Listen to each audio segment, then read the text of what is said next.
What's up, guys? Welcome to the Nerd Life with Chris Kiku Kubiak, and today I am doing part of my Nerds of Pensacola series with GoPensacola.com's entertainment editor of Pensacola News Journal, Julio Diaz. Julio, hello again. Hey, Chris. How are you? Good. So, you're a nerd. True. You're one of my favorite nerds, actually. Our cameraman, Jeremy G. Branch, is my other favorite nerd, but you're quickly taking his unprofessional space in the world. So tell me, I know we talked about it before, and you said that you don't remember when you really started, getting into the whole nerd culture, geek culture thing, but you do have a very specific memory from a childhood that really got you, right? Probably Super Friends is, probably, I'm of that generation, so was probably watching that before I could, really, like I'm doing now so eloquently, establish that, really verbalize, my fandom. So, I know I was reading comics very, very young, too young to remember what my first one is. I remember some early ones for sure, but I couldn't tell you. Most people say, "Oh yeah, my first comic was this one." No, I can't do that because I was just too young. I was reading it 2, so. Yeah, you actually told me about that too in a previous conversation, that your parents would show you off. Look at my child who could read. Right. Dickens, wasn't it? Because I know you love Charles. No, Dickens, my hatred for Dickens is much. I don't hate Dickens. I just hate Great Expectations. Oh, okay. I want Pip to die. Yeah, nobody. Wow. Yeah. Wow. Well, nobody likes expectations. I know when we go into movies and we have expectations and they're horribly dashed, Zack Snyder. But I know I remember my first comic book. It was heavy metal. My uncle gave it to me, and that worked my sense of reality for the rest of my life. How old were you? Old enough that child services could be called. Anyway. Yeah. So you could be anywhere up to 18 then, because it's heavy metal. Yeah, right. But I know you're a big DC fan. Mm-hmm. Would you say that love for DC stemmed from Super Friends? Oh yeah, for sure. That's why Green Lantern is my guy. I liked him on the show, and Hal Jordan's been my favorite character since I was a kid. So nice. So what's your favorite Green Lantern storyline? Not Emerald Twilight. Not Emerald Twilight. Yeah, not okay. Emerald Twilight. Let's just leave that. Glad Jeff Johns fixed that and we moved on. Like I said, I've been reading since I was a little kid, so just picking out one. Everything Jeff Johns has done with him from Rebirth on was fantastic. Darkest Night and all of that. Blackest Night, excuse me. But I was reading when it was Green Lantern, Green Arrow, so I love those stories too. Right. The Emerald Duo. Yeah. So, as I said to the audience before, you are the entertainment editor for Pensacola News Journal, mm-hmm. And you started off writing about music, not about comics or movies and all that stuff. Where did you get your start writing, music reviews and interviews with bands? And I started writing for fanzines, but really didn't do that for very long, just a little bit. I think I did 2 or 3 things for some fanzines. And then I started writing for Ink 19, which is, at the time, was a print magazine out of Melbourne, Florida. Now it still exists as a website, ink19.com. Nice. So I started writing freelance for Ink 19 and was eventually invited to join the staff and eventually became editor-in-chief of the magazine. And did that for about a year before we folded the print side. We were way ahead of the curve on going digital only. Also way ahead of the curve on not making any money. So that was when I went into more mainstream journalism like I do now. But did that for many years. I'm still very, very good friends with the publisher Ian Koss, and have an open door there if I ever. So your actual first published work, though, was in a comic book, wasn't it? Yeah, I used to be one of those people that would write letters to my favorite comic books, and this is, again, back in the day, you actually had to send a letter. This was not getting on Facebook and, threatening to kill the guy who made Captain America part of Hydra, because, first of all, I haven't threatened anybody. Nick Spencer. It was Nick Spencer. Yeah. Haven't threatened anybody with death, but, back then there was no internet. Right. So it was, on the typewriter, type a letter, put it in the mailbox, slap a stamp on it, put it in the mail, and if they liked it, they'd print it in the back of the comic. So it was Green Lantern? Was it the first book? I don't think I ever had any letters printed in Green Lantern. I had a bunch in Suicide Squad, which was one of my favorite comics at the time. We're talking, at this point, late 80s, early 90s. Had a couple Batman or Detective, I don't remember which, but some in there right around the era where Tim Drake was becoming Robin. Right. Hawk and Dove. Challengers of the Unknown when Jeff Loeb did his revival of it. In fact, I got a little letter back in the mail from Jeff Loeb back then, which was pretty cool. Oh, wow. Something like that didn't happen very often. And now he's head of Marvel TV. Yep. You should have kept that friendship up. It would have been good. I have met him in person at a con once, and he remembered me from that and chatted with him a little bit. But this was, the letters were like 20 years ago, so the meeting him at a con was probably like 15 years ago, give or take, maybe a little less. So. Well, if he ever comes here and he remembers you, I'll be there going, I'm his friend. He won't. He did introduce me to Rob Liefeld, though. Nice. Yeah. Nice. Creator of Deadpool. Yeah. Nice. What were some of the standout bands that you got to talk to, or musicians? Gosh, over the years there's been tons. Like kind of back in the day, gosh, I did a lot of ska bands because that was a big focus for me at the time. A lot of, that like mid-90s era. You said ska, and I remember one of the times previously that we've had a conversation, you said that you actually talked to Oscar Isaacs. I think I did. I'm not 100% sure, but I used to run the Florida Ska webpage, and back in that time, he was in a ska band down in Miami, Fort Lauderdale area, called The Worms. It's like a ska oi band. And so I was getting stuff from bands all over the state to post on the website, and we had stuff from them. And I never actually saw them live or anything, so it was one of those things that just disappears into the recesses of your mind. And then a year or so ago, a little less than a year ago, it was after Force Awakens came out. There was a AV Club article that says, Oscar Isaac's embarrassing 90s ska band has been found, because everybody apparently has an embarrassing 90s ska band. Right.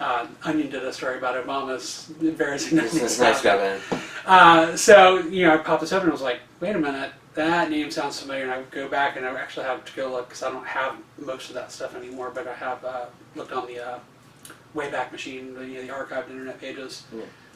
There's stuff from the Worms on there, so somebody from the band was contacting me, and assuming it was him, because I think he was the lead singer. So oh wow, typically that's those tend to be the kind of when you're talking about the most outgoing, the ones that would kind of push the band stuff more than anybody else. Okay.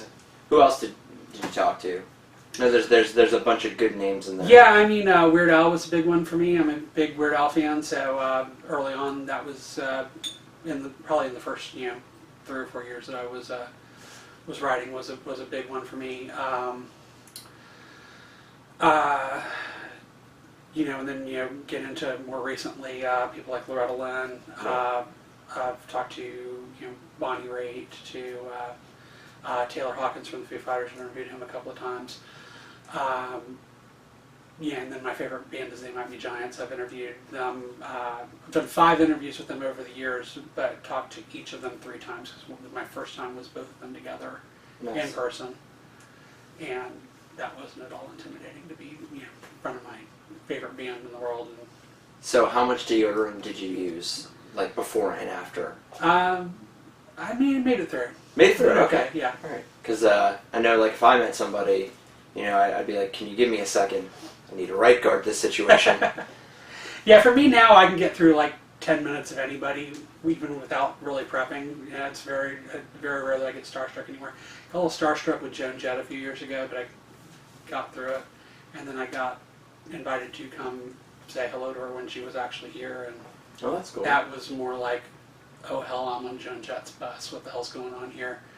And I literally walked out of there like, what the hell just happened? That's a good story. She's grabbing CDs and signing them and handing them. I didn't ask for it. Didn't bring anything with me. Just. I hear she's really about like her fans. Like she's very thankful for every fan she has. Yeah. I just headed off during the conversation, and that happens sometimes. That happened with Loretta Lynn too. She invited me to come meet her on her bus when she was here in town because we had a good conversation. Apparently, I assume they must have enjoyed the conversation, so they wouldn't have invited me to. True. Because it's not like it happens every time I interview somebody. What about Taylor Hawkins? Did he invite you back on the bus? No, but I have met Taylor in person because the Foo Fighters tour manager is a friend of mine, Gus Brandt. He's from Pensacola. And in fact, he's just quoted in Rolling Stone today. There's a big story about security at concerts based on the young woman from The Voice who was killed a few weeks ago. Right. And he's the lead quote in the story, talking about what he's trying to do to protect the acts that he handles when he goes on tour. He's out with Blink-182 right now, but he's the Foo Fighters regular guy. He's done Pharrell Williams. He did Conan O'Brien's tour. He's done Eminem. He's the kind of the tour manager, really. Sounds like won awards for being the tour manager. He was here helping with DeLunaFest. He was instrumental in getting the Foo Fighters here, and it happened to be the end of their tour. So they had their tour wrap party here, and he was kind enough to invite me to the tour wrap party, and got to meet Taylor, which was funny because I went up to say hello, and I said, "Yeah, we just talked with him." He looks at me, he's like, "We talked on the telephone." I was like, "Yes, Taylor, yes, we did." Nice. But I got to meet Dave, and that was the big thing. There's actually an interesting story from DeLunaFest that has to do with the Foo Fighters. From Hangout Fest. Hangout Fest. What you're thinking of. Foo Fighters actually headlined Hangout Fest twice, but the first year that they played, and I've covered Hangout Fest every year that it's been in existence. This was year 2, and the whole first day of the festival, I was so busy trying to fix problems, I didn't get to see a single band. Got to the second day, and it was stacking up a lot like the first one. And got to about the middle of the day, and I finally just kind of threw my hands up and said, "You know what? Hell with all of this. I'm going to go watch CeeLo Green. Be back in an hour after set, and I'll deal with whatever's still wrong then, but I'm getting away for a minute." So I go walk over literally the other side of the beach, because that's the stage he was on, and standing out there in the crowd just waiting for him to start playing, and waiting some more, and we're about 15 minutes past him going on stage, and I'm sitting there on my phone, "All right, CeeLo, where the hell are you?" Posting on Facebook.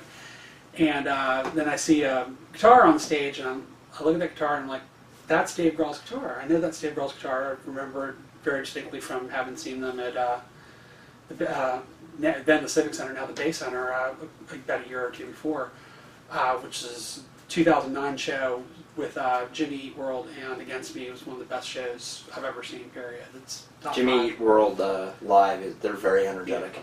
All 3 bands. It was just a killer show.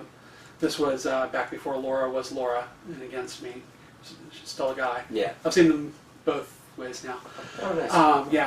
And that's a great freaking live band too. The show they did at Vinyl a year or 2 ago was just outstanding too.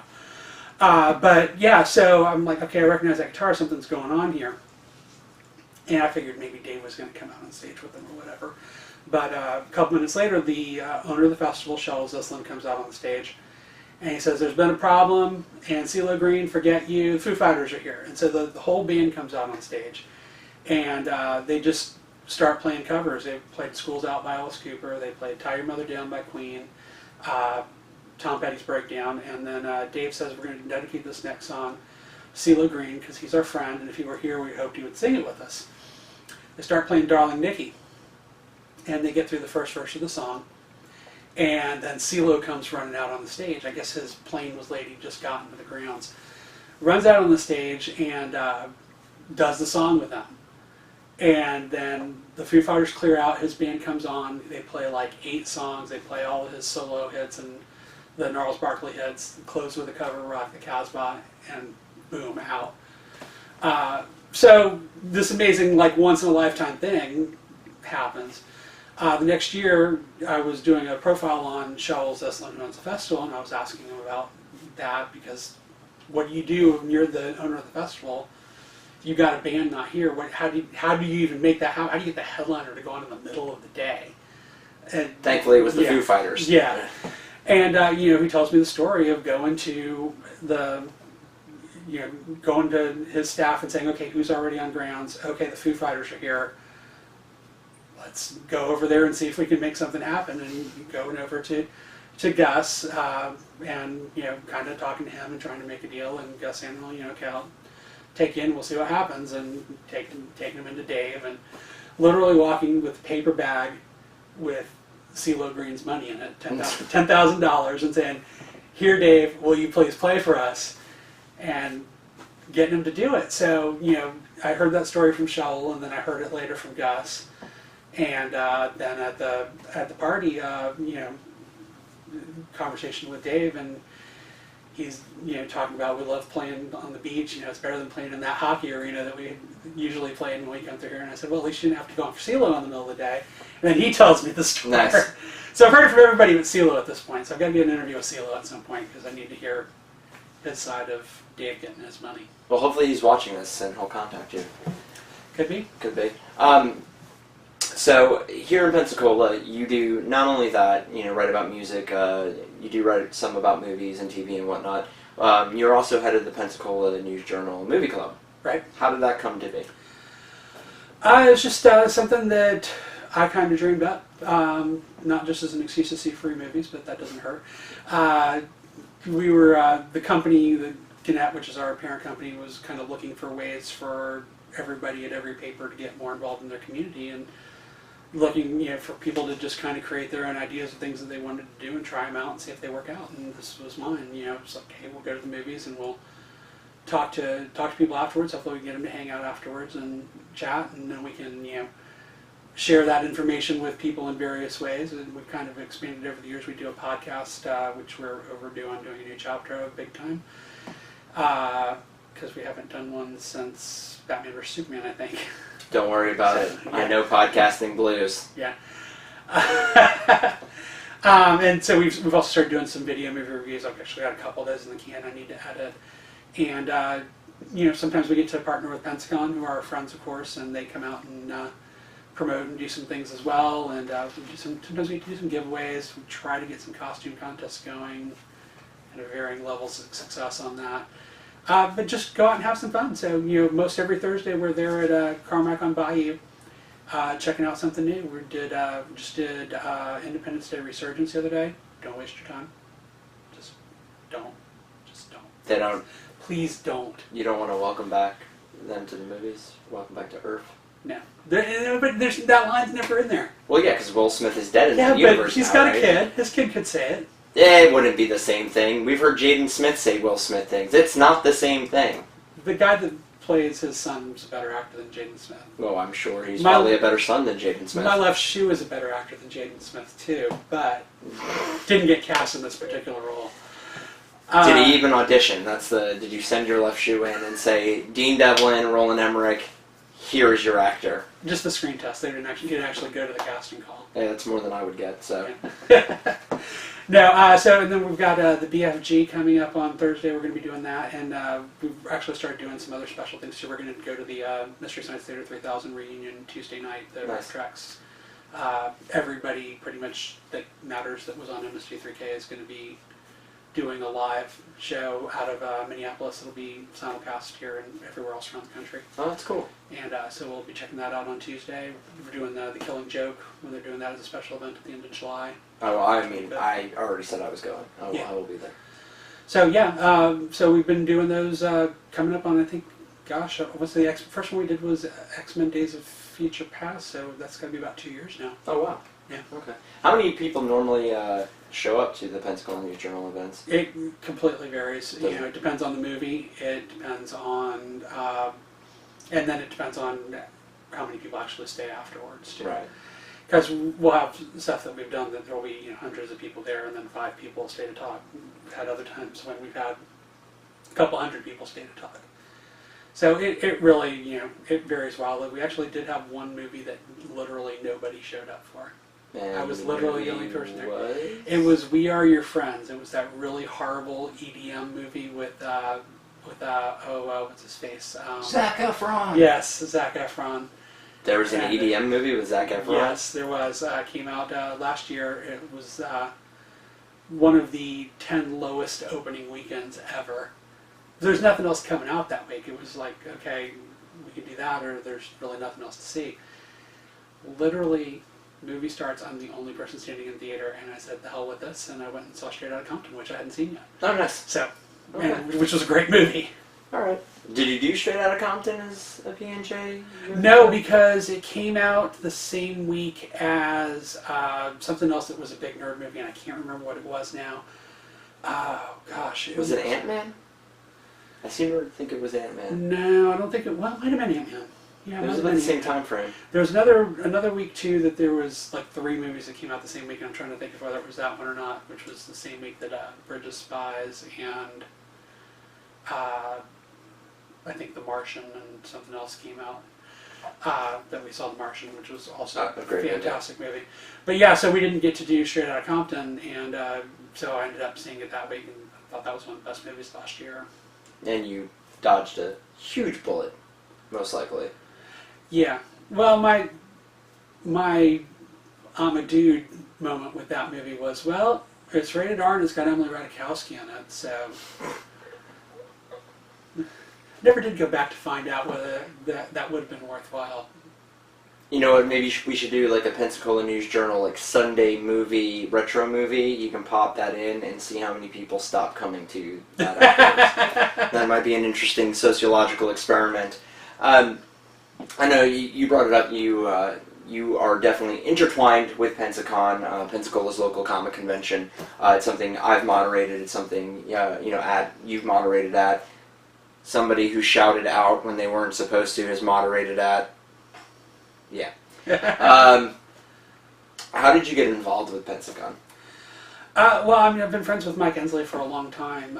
He used to work at the News Journal, in fact, so that's where I met him.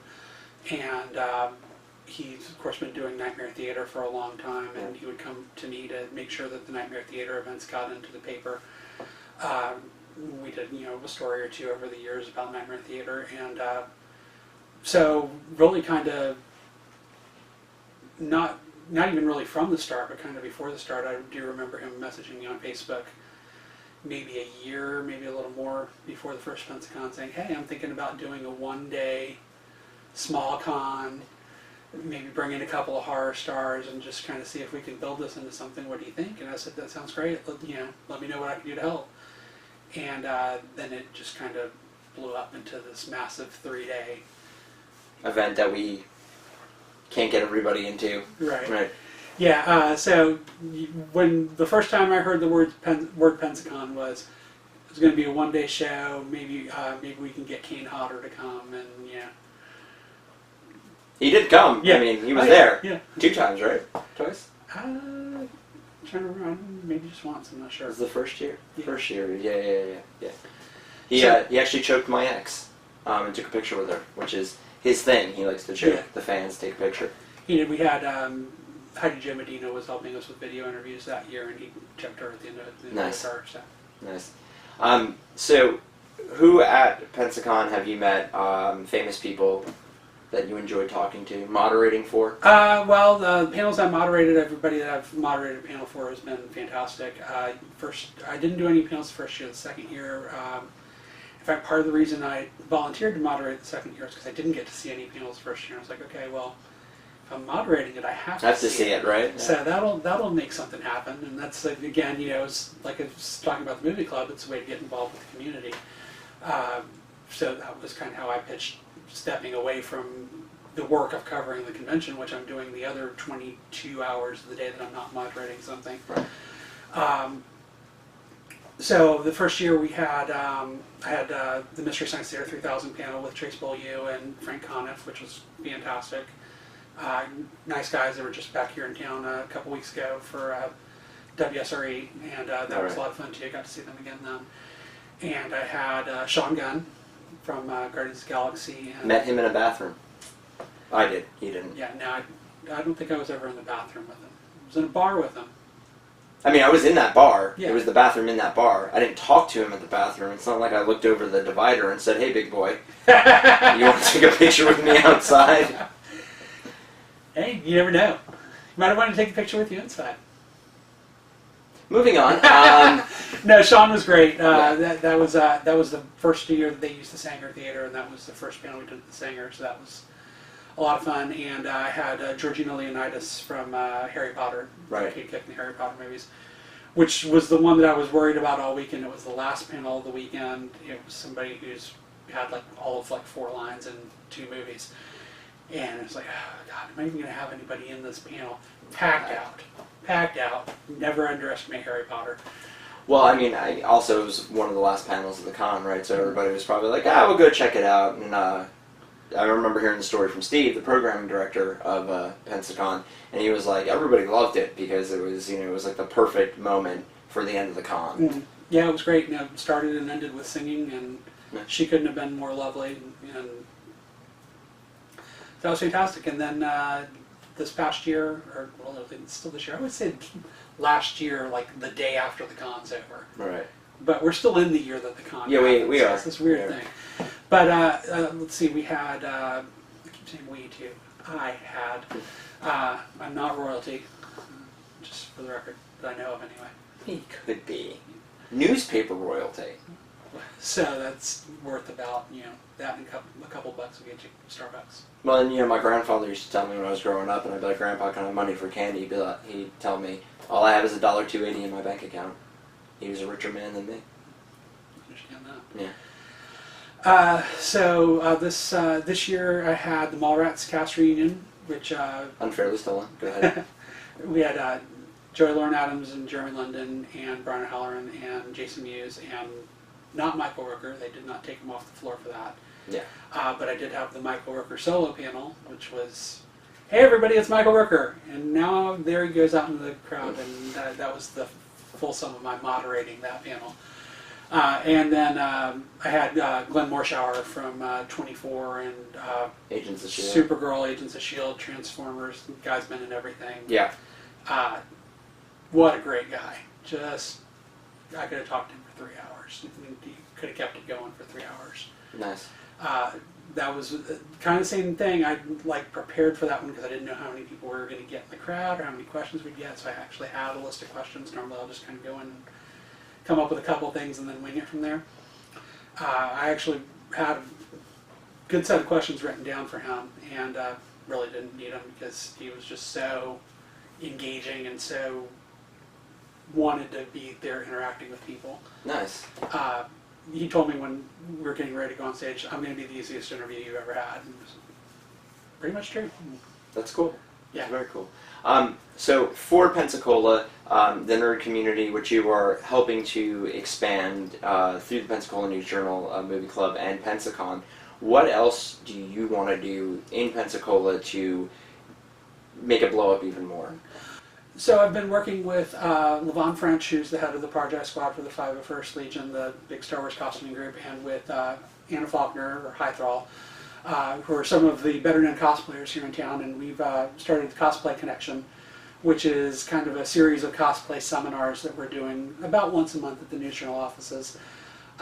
Just kind of designed to take the fear and the mystery out of cosplay, helping people learn techniques or share their projects, share what they're struggling with, and kind of helping them through that. We've done sessions on not being afraid of your sewing machine and working with patterns, and we're continuing to build that. We're trying to get more people involved in cosplay and also maybe provide some more opportunities for cosplay. We've been trying to encourage people, like I said, to have more cosplay at the movie club screenings, especially when it's something that makes sense. I know Hythrall, one of her big things is being very body positive about yourself. Mm-hmm. In these seminars, I don't want to say preached because that makes it sound really bad, but is that being talked about? Like, you don't need to look like this to cosplay. Oh, sure. Okay. Sure, yeah.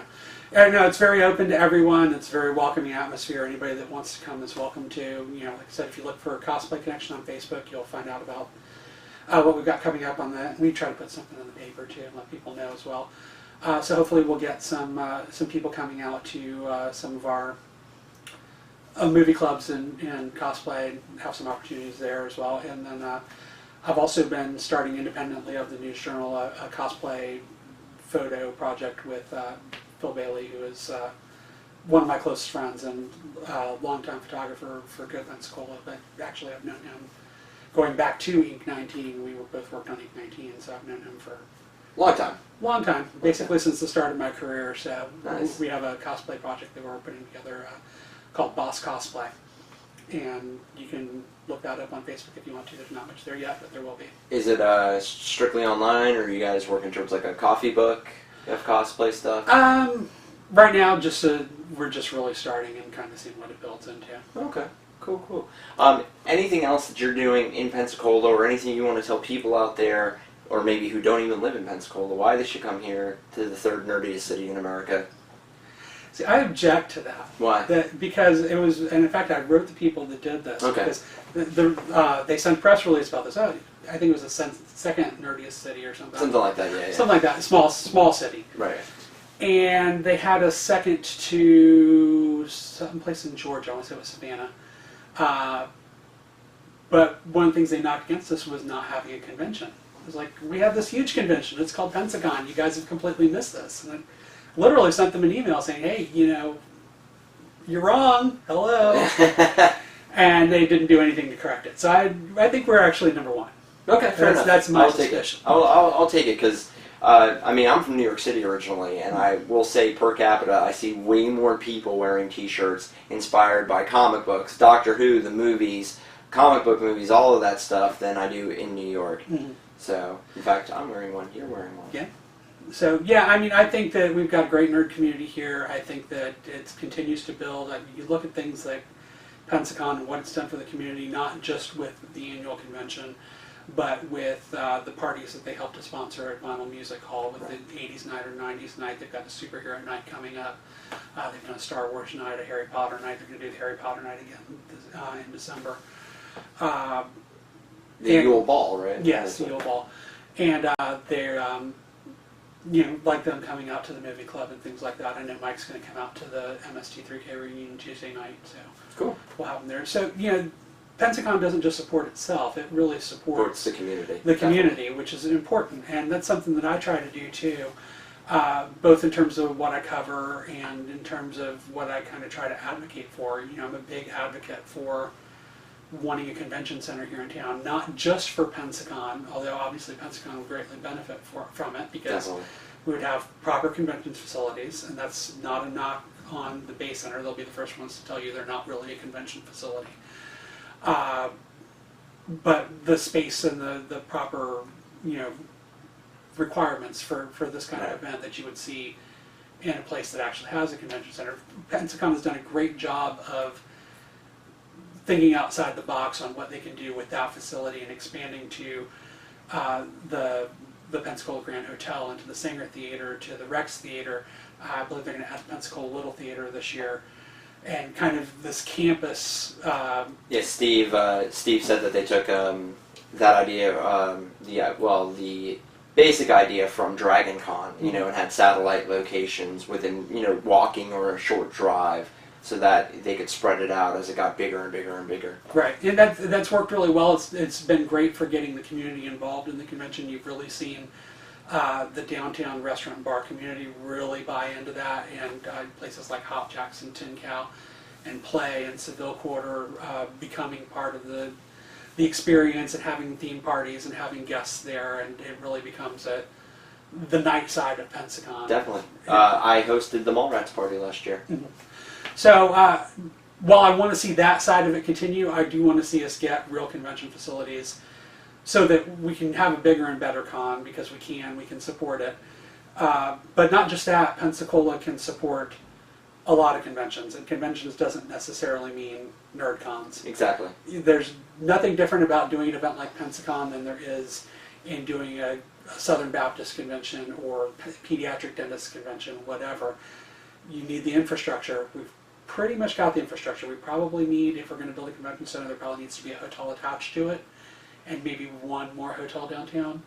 Yeah. But in terms of the things to do, the nightlife, the food, the attractions with the beach, we've got everything that somebody looking to put on a convention Definitely could want. The business is there. There's a couple other events that aren't on people's radar that happen here that are also stretching the boundaries of what the Bay Center can do, that really could use the expansion of a facility. I know that there's a move to build an indoor sports facility, and to me I would like to see that be more of a multi-use thing, because I do think there's some